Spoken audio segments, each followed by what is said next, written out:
ខ្ញុំគណៈអាត្មាភាពចង់និយាយរឿងបុណ្យរបស់សត្វខុសគ្នាវាសនារបស់មនុស្សខុសគ្នានេះចង់និយាយអំពីបុណ្យពីអតីតរបស់មនុស្សដោយពាក្យនៅក្នុងពុទ្ធសាសនានៅក្នុងអភិនហបច្ចវេកណធម៌លោកសម្ដែងថាកម្មទាយាតោកម្មយោនីកម្មពន្ធុកម្មបនិសរណាយ៉ាងកម្មង្ករេសតិឬមួយក៏មានពាក្យថាកម្មពីជាងកម្មគឺជាពូជអីចឹងជាដើមយើងធ្វើនៅអំពើណាហើយកាលពីមុនមកអំពើនោះនឹងប្រសូតបានជាផលឬមួយក៏ផលិតចេញជាពូជនឹងឲ្យផលមកដល់យើងវិញយើងអ្នកធ្វើនឹងឲ្យមកដល់យើងវិញជាក់ជាមិនខានឡើយកម្មសឲ្យផលសកម្មខ្មៅឲ្យផលខ្មៅគឺមានលក្ខណៈបែបនេះឯងគឺកម្មសឲ្យផលសកម្មខ្មៅ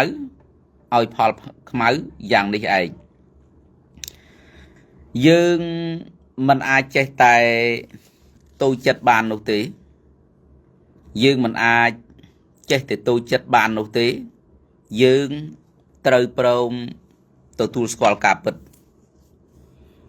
យើងត្រូវហ៊ានទទួលស្គាល់ការពិតពីព្រោះរឿងពិតយ៉ាងណាគឺយ៉ាងនោះជាក់ជាមិនខានឡើយប៉ុន្តែនិយាយមួយទៀតតាមបែបនៃព្រះពុទ្ធសាសនាតាក់ទងជាមួយនឹងកុំតូចចិត្តនឹងវាសនាកម្មដែលយើងបានធ្វើហើយយ៉ាងណាផលនៃកម្មនោះនឹងឲ្យមកដល់យើងវិញយ៉ាងនោះវិញជាក់ជាមិនខានឡើយគឺចង់និយាយថាប្រសិនបើយើងលំបាកហើយយើងអត់ហើយយើងជួបប្រទះនៅទុក្ខលំបាកហើយយើងផ្ដេកផ្ដួលតែទៅលើកម្មចាស់យើងមិនព្យាយាមសាងសន្សំនៅកម្មថ្មីមានន័យថាមិនប្រឹងប្រែងដូច្នោះហើយរឹងរឹតតែធ្វើឲ្យយើងនឹងមិនមានពូជប្រក្រតីមិនមានពូជអស្ចារ្យមិនមានពូជមាំទាំសម្រាប់យើងផលិតផលនាពេលអនាគតជាបន្តទៅទៀតជាមិនខានឡើយដូច្នោះនៅពេលដែលយើងលំបាកយើងមានបញ្ហាយើងដោះស្រាយលើគ្រប់បញ្ហាទាំងឡាយស្ទើរតែមិនបានឬមួយក៏មិនបានកុំភ្លេចដែលភាសាសង្គមនិយាយថាកុំបាក់ទឹកចិត្តកុំបោះខ្លួនឯងចោលឬមួយក៏ត្រូវតែក្លាហានត្រូវតែមាំទាំឬមួយក៏ត្រូវតែមានជំហរឲ្យបានរឹងមាំកុំស្ទើរស្ទាក់ចំពោះរាល់ការដោះស្រាយលើរាល់បញ្ហាផងទាំងពួងឡើយឧទាហរណ៍ថាយើងខ្វះមុខខ្វះក្រោយយើងប្រឹងណាស់យើងរកណាស់ប្រឹងឬមួយក៏រកមិនស្គាល់សៅរ៍អាទិត្យមិនស្គាល់យប់មិនស្គាល់ថ្ងៃនៅតែហូបមិនគ្រប់នៅតែជំពាក់គេនៅតែធ្វើឲ្យជីវភាពរបស់យើងត្រដាប់ត្រដួសប្រសិនបើយើងបោះបង់នៅការប្រឹងប្រែងយើងនឹងលំបាកជាងពេលបច្ចុប្បន្ននេះទៀតជាមិនខានឡើយដូច្នោះហើយរឿងតែមួយគត់ដែលយើងត្រូវធ្វើគឺប្រឹងជាបន្តយើងអាចនិយាយដោយការប្រៀបធៀបឬក៏និយាយដោយការឧបមាថាយើងចៅទូកនៅពេលដែលយើងជ្រុះជ្រវាបាត់អំពីដៃនៅពេលដែលទូករបស់យើងមានភាពរហែកខ្លះឬមួយក៏ធ្លុះធ្លាយខ្លះហើយមានទាំងខ្យល់បក់បោកបណ្ដើរថែមទៀតផងគណៈពេលនោះជ្រវាក៏គ្មានទូកក៏លិចខ្យល់ក៏មកដល់តើយើងអង្គុយចាំទូកលិចដោយខ្យល់ផងដោយទឹកចូលផងដោយអត់ច្រវាចែវផងឬមួយក៏យ៉ាងម៉េចនៅក្នុងកលៈទេសៈបែបនេះ ក៏នៅតែមិនត្រូវបោះបង់ខ្លួនឯងចោល ត្រូវតែពង្រឹងស្មារតីឲ្យបានខ្លាំងជាងមុនហើយធ្វើនៅអ្វីដែលខ្លួនអាចធ្វើបានបើទោះជាត្រូវចែវនឹងដៃបើទោះជាត្រូវលោតចូលទឹកហើយបណ្ដើរទូកផងហើយយោងខ្លួនឯងផងយ៉ាងណាក៏ដោយគ្រប់វិធីទាំងអស់គឺមិនត្រូវបោះបង់ខ្លួនឯងចោលឡើយខ្ញុំគណៈអាត្មាភាពយកគតិមួយតាក់ទងជាមួយនឹងមហាជនុជាតិដកយកនៅគតិមួយពាក់ព័ន្ធជាមួយនឹងមហាជនុជាតិដកឬមួយក៏មហាជនុពោធិសត្វមហាជនុ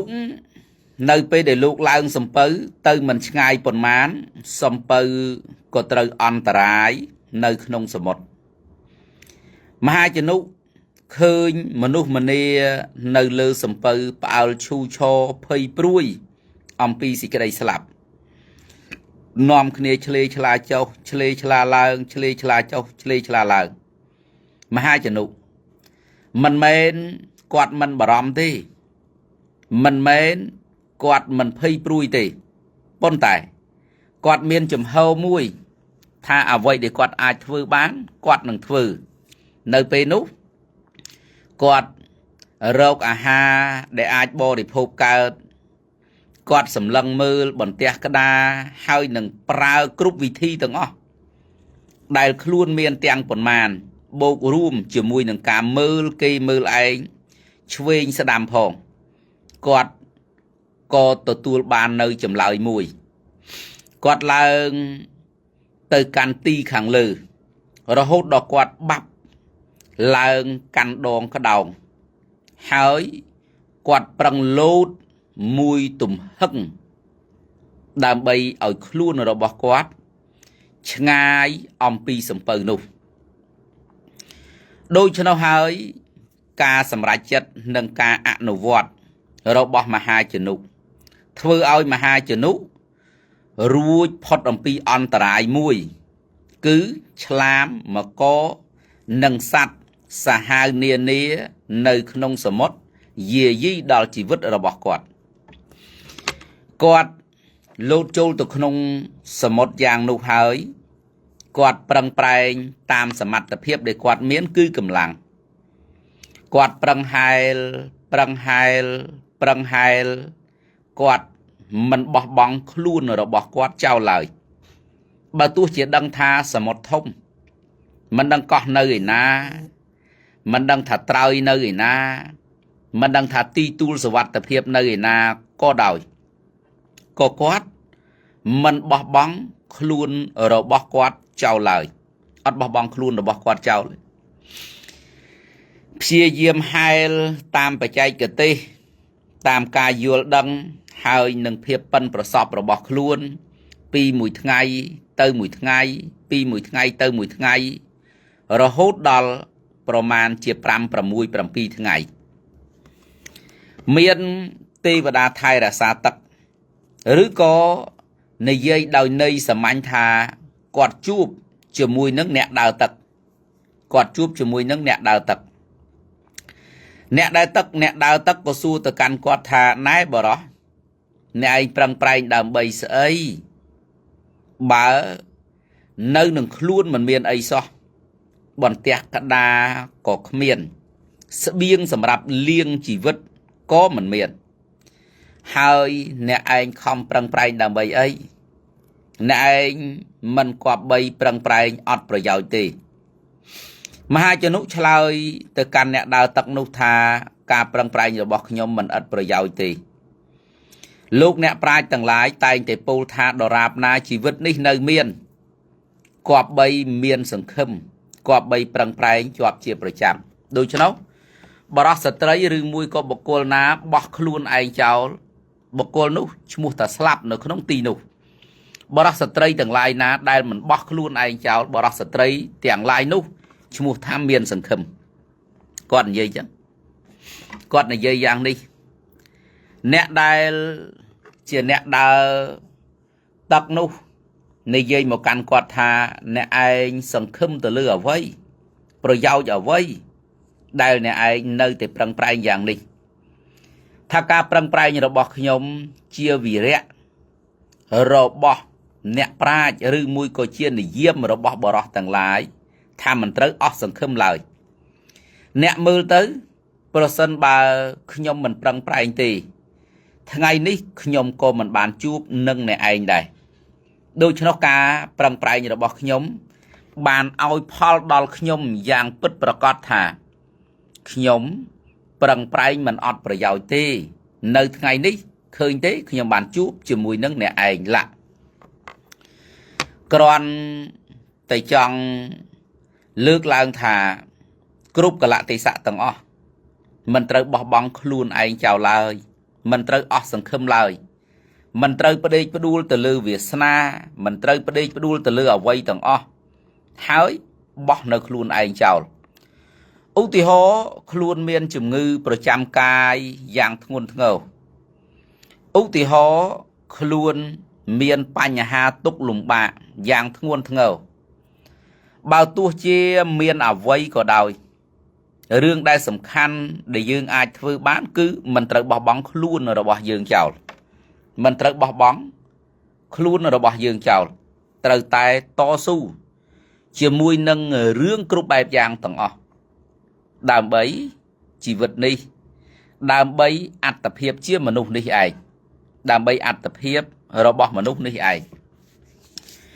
នេះគ្រាន់តែជាទស្សនៈមួយនេះគ្រាន់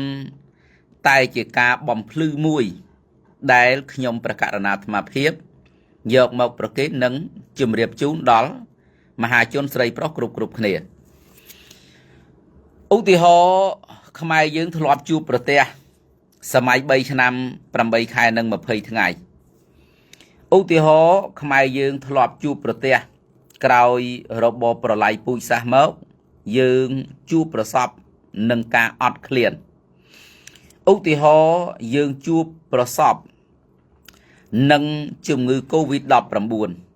ដរាបណាយើងនៅមានស្មារតីប្រឹងប្រែងដរាបនោះយើងនៅតែមានឱកាសជាបន្តជាក់ជាមិនខានឡើយយើងនៅតែមានការសង្ឃឹមជាក់ជាមិនខានឡើយហើយបើនិយាយសម្រាប់អ្នកព្រះពុទ្ធសាសនាគឺអ្នកព្រះពុទ្ធសាសនាមិនដែលត្រូវបោះបង់ខ្លួនឯងចោលឡើយអ្នកព្រះពុទ្ធសាសនាត្រូវតែមានសង្ឃឹមចំពោះអ្វីសពគ្រប់បែបយ៉ាងទាំងអស់ដែលខ្លួនបានធ្វើអញ្ចឹងអ្នកព្រះពុទ្ធសាសនាមិនត្រូវអស់សង្ឃឹមឡើយជួបប្រសពនៅទុក្ខលំបាកនៅរឿងអ្វីក៏ដោយពិតប្រកបមែនតែនទៅគឺមិនត្រូវបោះបង់ខ្លួនឯងចោលមិនត្រូវអស់សង្ឃឹមឬមួយក៏មិនត្រូវលះបង់នៅសេចក្តីព្យាយាមឡើយមិនត្រូវលះបង់នៅសេចក្តីព្យាយាមឡើយបើទោះជាគ្រប់គ្នាមិនឲ្យតម្លៃមិនលើកដំកើងមិនពោលទៅសើឬមួយក៏មិនជួយជ្រោមជ្រែងតាមគ្រប់វិធីយ៉ាងណាក៏ដោយឲ្យតែយើងនៅមានជំហរច្បាស់លាស់ថាយើងនៅតែស្រឡាញ់ខ្លួនយើងនៅតែត្រូវការជីវិតនេះយើងនៅតែមានស្មារតីបន្តដំណើរទៅមុខទៀតដោយឥតងាករេដូច្នោះគ្រប់បែបយ៉ាងនៅតែមានសង្ឃឹមដោយពិតប្រាកដគ្រប់បែបយ៉ាងនៅតែមានសង្ឃឹមដោយពិតប្រាកដបើទោះជាមានរឿងអ្វីក៏ដោយនេះគឺជាទស្សនៈមួយតាមបែបនៃព្រះពុទ្ធសាសនាគឺជាទស្សនៈដ៏ត្រឹមត្រូវដែលខ្ញុំព្រះករុណាអាត្មាភាពបានមើលនិងបានអនុវត្តហូរហែមករហូតមកដល់ពេលបច្ចុប្បន្ននេះឯងខ្ញុំគណៈអាត្មាភាពនិយាយរឿងខ្លះមិនមែនជារឿងទុកលំបាកអីណាស់ណានោះទេគ្រាន់តែថារឿងដែលខ្ញុំគណៈអាត្មាភាពជួបប្រទះហើយខ្ញុំគណៈអាត្មាភាពនៅតែមានជំហរនៅតែឈរលើកតិមួយគឺមិនបោះខ្លួនឯងចោលមិនបោះខ្លួនឯងចោលគឺខ្ញុំគណៈតែមានស្មារតីរំលឹកខ្លួនឯងថាអ្នកណាបោះខ្ញុំគណៈអាត្មាភាពចោលមិនត្រូវការខ្ញុំគណៈអាត្មាភាពឬមួយក៏មានបំណងមិនល្អចំពោះខ្ញុំគណៈអាត្មាភាពខ្ញុំគណៈអាត្មាភាពខ្លួនឯងមិនត្រូវបោះបង់ខ្លួនឯងចោលឡើយបើអ្នកណាមិនត្រូវការខ្ញុំប្រកាសអាត្មាភាពខ្ញុំប្រកាសអាត្មាភាព នៅតែត្រូវការខ្លួនឯងជាចាំបាច់ឲ្យតែខ្ញុំគណៈអាត្មាភាពនៅត្រូវការខ្លួនឯងគឺខ្ញុំគណៈអាត្មាភាពនៅតែទៅមុខជាប់ជាប្រចាំបើទោះជាគ្រប់គ្នាទាំងអស់ឬមួយក៏ស្មាទោស90ទៅ97% នៃមនុស្សទាំងអស់មិនត្រូវការខ្ញុំគណៈអាត្មាភាពនៅសល់ត្រឹមតែ 1% 2% ឬ 3% ដែលត្រូវការខ្ញុំគណៈអាត្មាភាពក៏នៅតែគ្រាន់បើឬមួយថាបើទោះជា 99.99.99% មិនត្រូវការខ្ញុំគណៈអាត្មាភាពក៏ដោយឲ្យតែខ្ញុំគណៈអាត្មាភាពនៅត្រូវការខ្លួនឯងខ្ញុំគណៈអាត្មាភាពនៅតែមានសង្ឃឹមប៉ុន្តែប្រសិនបើគ្រប់គ្នាត្រូវការខ្ញុំគណៈអាត្មាភាពតែខ្ញុំគណៈអាត្មាភាពដោយសន្មត់ខ្លួនឯងនេះមិនត្រូវការខ្លួនឯងគ្រប់បែបយ៉ាងទាំងអស់សន្មត់ថាចប់ដោយពិតប្រាកដចប់ដោយពិតប្រាកដអញ្ចឹងបានជាខ្ញុំគណៈអាត្មាភាពតែងតែរំលឹកខ្លួនឯងហើយរំលឹកទៀតថារំលឹកខ្លួនឯងហើយរំលឹកទៀតថាលីហុងលៀនមិនត្រូវបោះបង់ខ្លួនឯងចោលឡើយត្រូវមានជំហរច្បាស់លាស់ហើយត្រូវបោះជំហានទៅមុខបើទោះជាយឺតលឿនយ៉ាងណាក៏ដោយត្រូវតែបន្តបោះជំហានទៅមុខជាបណ្ដើរតាមដែលអាចធ្វើទៅបានឧទាហរណ៍ឧបសគ្គដោយកូនលោកគ្នាមិនសូវជាយល់ការច្រើនខ្ញុំគណៈអាត្មាភាពត្រូវតែនៅមានស្មារតីរឹងមាំមួយថានៅជាមួយក្មេងគឺយ៉ាងនេះហើយឧទាហរណ៍ជួបប្រទះរឿងកង្វះខាតរឿងទុក្ខលំបាកក្នុងការសាងសង់ក្នុងការចិញ្ចឹមភិក្ខុសាមណេរឬមួយក៏សមណសិស្សដែលរស់នៅជាមួយខ្ញុំគណៈអាត្មាភាពត្រូវតែរំលឹកខ្លួនឯងថារឿងរបស់លោកនេះគឺយ៉ាងនេះហើយពិតណាស់រឿងនេះដឹងថាលំបាកតាំងតែពីដំបូងដូច្នោះហើយបើជួបនៅរឿងរ៉ាវដែលលំបាកហើយមិនត្រូវរាថយឬមួយក៏ទម្លាក់ចោលនោះទេមិនត្រូវទម្លាក់ចោលនោះទេហើយពេលខ្លះដូចញោមញាតិជាពុទ្ធបរិស័ទស្រីប្រុសទាំងអស់គ្នាធ្លាប់ឮខ្ញុំគណៈអាត្មាភាពនិយាយឬមួយក៏រំលឹកដល់ខ្លួនឯងអញ្ចឹងថាទំនូលដែលខ្ញុំគណៈអាត្មាភាពទូលនេះដាក់ចុះមិនកើតទេដោយទំនូលនេះធ្ងន់មិនអាចឲ្យអ្នកណាជួយសម្រាលឬមួយក៏ដាក់ចុះបានឡើយដរាបណារបស់ដែលនៅលើក្បាលខ្ញុំគណៈអាត្មាភាពនេះមិនជ្រុះម្ដងបន្តិចគឺមិនមានអ្នកណាមួយអាចយកនៅទំនូលចេញអំពីក្បាលរបស់ខ្ញុំគណៈអាត្មាភាពបានឡើយដោយសារទំនូលនេះធ្ងន់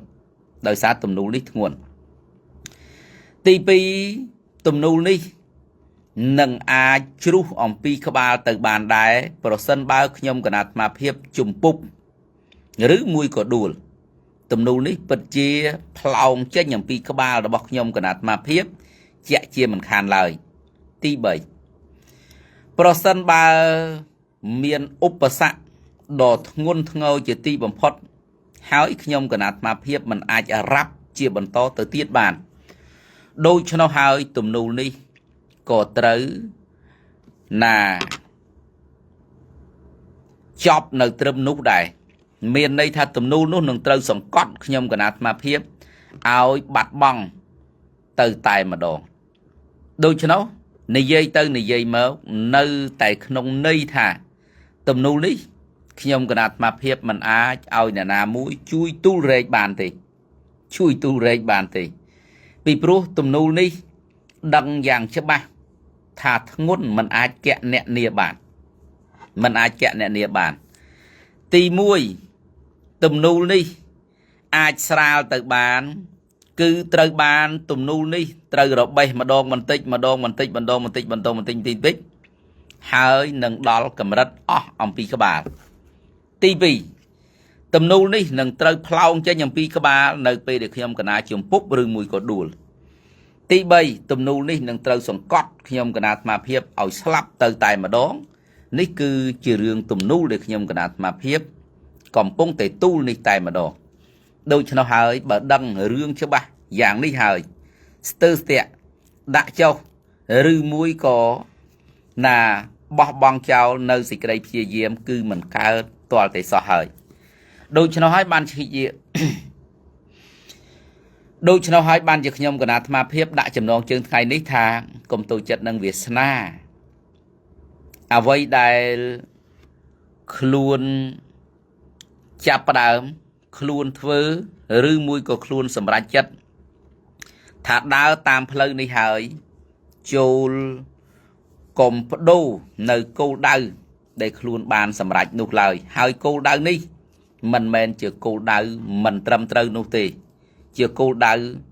ដែលមនុស្សគប្បីធ្វើដោយឈរលើមូលដ្ឋានមិនបោះខ្លួនឯងចោលយ៉ាងនេះហើយបានជាខ្ញុំគណៈអាត្មាភាពជួបប្រសពនៅរឿងខ្លះខ្ញុំគណៈអាត្មាភាពញញឹមខ្ញុំគណៈអាត្មាភាពនៅស្ងៀមខ្ញុំគណៈអាត្មាភាពដាក់ចម្លើយគឺមិនតបតជាមួយនឹងញាតិញោមស្រីប្រុសណានៅស្ងៀមនៅតាមធម្មតានិយាយទៅលំបាកប្រាប់ថាលំបាកទៅមានបញ្ហាយ៉ាងណាថាមានបញ្ហាយ៉ាងនោះទៅតែថាឲ្យខ្ញុំគណៈអាត្មាភាពបោះបង់ចោលនៅគោលដៅនេះគឺមិនបោះបង់ចោលឡើយដរាបណាជីវិតនេះមិនបាត់បង់ដរាបណាទៅមុខលែងរួចពេលនោះចាំគិតគ្នាទៀត